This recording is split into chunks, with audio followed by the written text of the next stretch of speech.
Hola, buenos días. Mi nombre es Ricardo Román, residente de cuarto año de dermatología en el Hospital Puerta del Mar. La sesión de hoy trata de dermatosis carenciales. Hoy es un viernes que se pronostica un día muy bonito, ojalá de playa. Bueno, la pelagra. La pelagra, la enfermedad de las 4D. Las 4D son dermatitis, diarrea y una demencia por déficit. La pelagra tiene que ver con la niacina, o más conocida como el ácido nicotínico, o la nicotinamida, o la vitamina B3.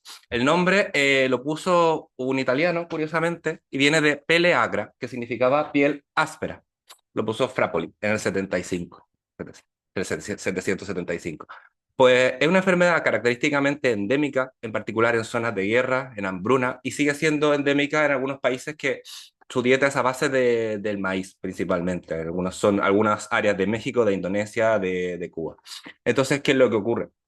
La, la nicotinamida es partícipe de la vía de la NADPH y la NADH.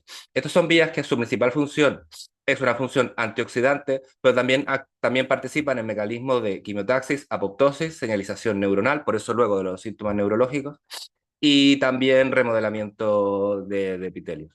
Entonces, la triada clásica de esta patología son afectación de piel, de mucosas y del sistema nervioso central. Los factores de riesgo modernos son principalmente la dieta, también se ven pacientes alcohólicos y pacientes con alguna enfermedad a nivel del tránsito a nivel digestivo. Algunos fármacos como la acetropina y el cinclofluoracilo sistémico también se han visto asociados a esta patología. Entonces, ¿qué es lo que vemos? Es una dermatosis que es bilateral, es simétrica y se da característicamente en zonas que sean fotoexpuestas y de roce. Entonces, hay eritema, descamación y luego una pigmentación, y ya cuando está avanzado adquiere su parte áspera o agra y también pigmentada. Puede inicialmente simular incluso unas quemaduras solares.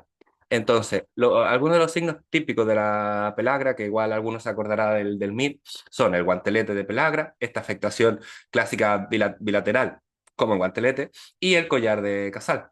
También es verdad que podemos ver en mucosas la queilitis angular y glositis en algunos casos. Otras manifestaciones ya de otro ámbito son neurológicas, que puede inicialmente presentar solamente cefalea, irritabilidad, pero también esto llegar a confusión, a delirio, neuropatía periférica o incluso una encefalitis o mielitis.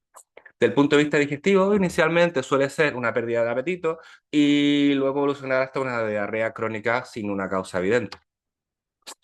Si nosotros biopsiáramos una de estas lesiones, depende de la fase. En una fase aguda es una enfermedad ampollosa con ampollas que pueden ser o intra o subepidérmicas y un poco de necrosis epidérmica. Y ya en la fase crónica hay hiperkeratosis, acantosis, hiperpigmentación de la basal, característicamente una palidez muy intensa del tercio superior de la epidermis y alguna alteración de la capa basal. El diagnóstico suele ser una sospecha clínica principalmente. ¿Qué es lo que pasa con los niveles? El ácido nicotínico plasmático en algunos sitios está disponible, no es del todo fidedigno, y también se puede medir los niveles de ácido 5-hidroxíindolo acético en orina. El tratamiento es el suplemento oral de niacinamida y también se recomienda complementar con los cofactores que también actúan en las vías de la niacinamida, que son el zinc, la piridoxina y el magnesio. Saber que en las fases tardías, los neurológicos, hay algunas veces mejora, pero otras veces deja algunas secuelas neurológicas si se tarda mucho el tratamiento. Bueno, la acrodermatitis enteropática clásica es una enfermedad que es hereditaria, autosómica recesiva y está relacionada a un déficit de zinc. Entonces, la clásica, hay un defecto en el gen AE en el cromosoma 8q24 que codifica un transportador de zinc, el CYP4, que está localizado principalmente en el yeyuno, o sea, en el intestino delgado. Recordar que los recién nacidos ya nacen con depósito suficiente de zinc. Entonces, depende un poco del tipo de alimentación o de lactancia cuando se manifiestan. Si son lactancia, si desde el nacimiento los bebés reciben lactancia artificial, pues las reservas duran pocos días o algunas semanas. Si están alimentados por lactancia materna exclusiva, pues realmente la leche materna suele aportar una cantidad suficiente de zinc. Entonces, esta enfermedad puede ser que se manifieste solamente al abandonar la lactancia materna exclusiva. La triada típica en este caso es una dermatitis sacral hiperorificial, alopecia y diarrea. Pero es verdad que la triada típica no es lo más frecuente, está presente solamente en un 20% de los casos. Entonces, vemos estas placas que son eritematoidescamativas, son periorificiales y de una morfología un poco psoriasiforme. Puede asociarse a alopecia, alteraciones unguiales, estomatitis y también conjuntivales. Y ya más a largo plazo, retraso en el crecimiento, alteraciones neurológicas, irritabilidad, anemia y alteraciones inmunes. Entonces, he dicho que era una enfermedad característicamente hereditaria, pero la verdad es que no todas las presentaciones son hereditarias. Existen formas adquiridas, como la clodermatitis lactogénica, que tiene que ver con que hay una insuficiencia en la leche materna del aporte de zinc. También pacientes que tengan nutrición parenteral total, que no tengan zinc, y también pacientes con mala absorción intestinal.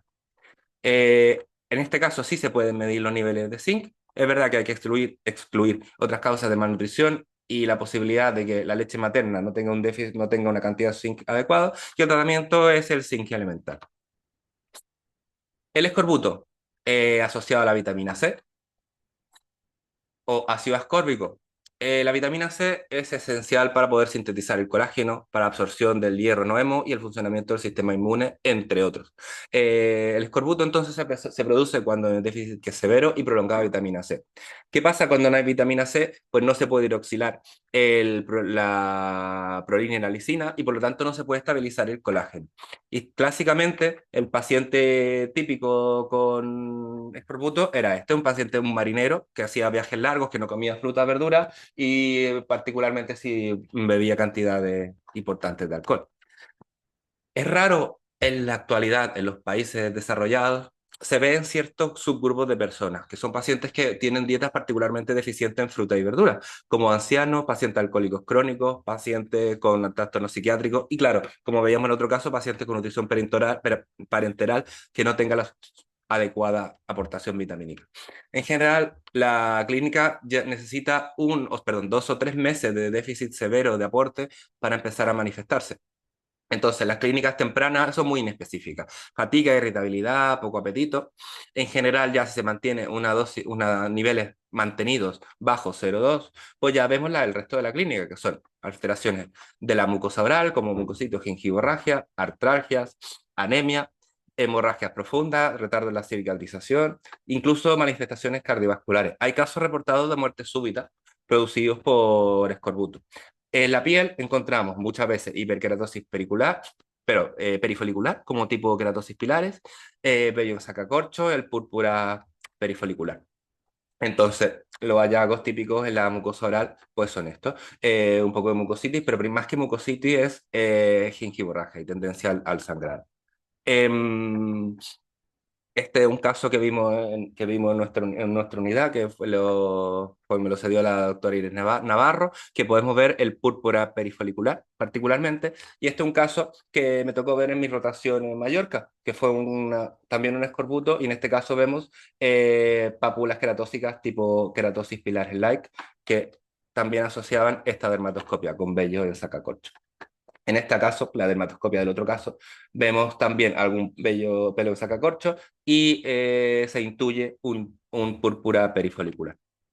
Entonces, la anatomía patológica, su función principal realmente es descartar el componente vasculítico cuando hay este tipo de lesiones. También podemos encontrar hiperkeratosis folicular, eritrocitos extravasados y pelo en sacacorcho. Pero en particular lo que diferencia esto de algún tipo de vasculitis es eso, que la biopsia no hay vasculitis. Entonces, el diagnóstico se hace con la clínica, se miden los niveles. Es verdad que el nivel sérico de vitamina C, que suele ser lo que es más accesible, puede dar muchas veces falsos negativos porque varía mucho según la ingesta muy reciente de vitamina C o no. Y hay el ácido ascórbico leucocitario es un poco más fidedigno porque se altera menos con la alimentación, con la dieta, pero también es verdad que está menos disponible en general en los hospitales. También el escorbuto puede asociar alteraciones radiológicas, que son estas que vemos aquí, en general asociadas a osteoporosis, adelgazamiento cortical y esta línea esclerótica en la metáfisis ósea y otros signos que los pueden revisar aquí. El tratamiento, nuevamente, es suplementar. Suplementar según la dosis en niños o en adultos. El tratamiento dura al menos 3 semanas o un mes y luego se va valorando según la evolución y la respuesta clínica. Para finalizar, el kwashiorkor, una desnutrición proteica severa, es principalmente en niños en regiones que no está asegurada la alimentación en la infancia, y también en adultos con algunas enfermedades que básicamente dificulten la absorción de la cantidad adecuada de proteína y de nutrientes. Hay desnutrición, puede asociar también edema, hepatomegalia y alteraciones cutáneas, que por eso que lo estamos comentando en esta sesión. Entonces, ¿qué es lo que pasa? Si hay un déficit proteico, pues se altera la síntesis de queratina de colágeno, se altera la barrera cutánea, hay predisposición a infecciones y también es una piel que es característicamente muy seca, pero edematosa. Entonces, es brillante, es descamativa y es propensa a tener infecciones secundarias.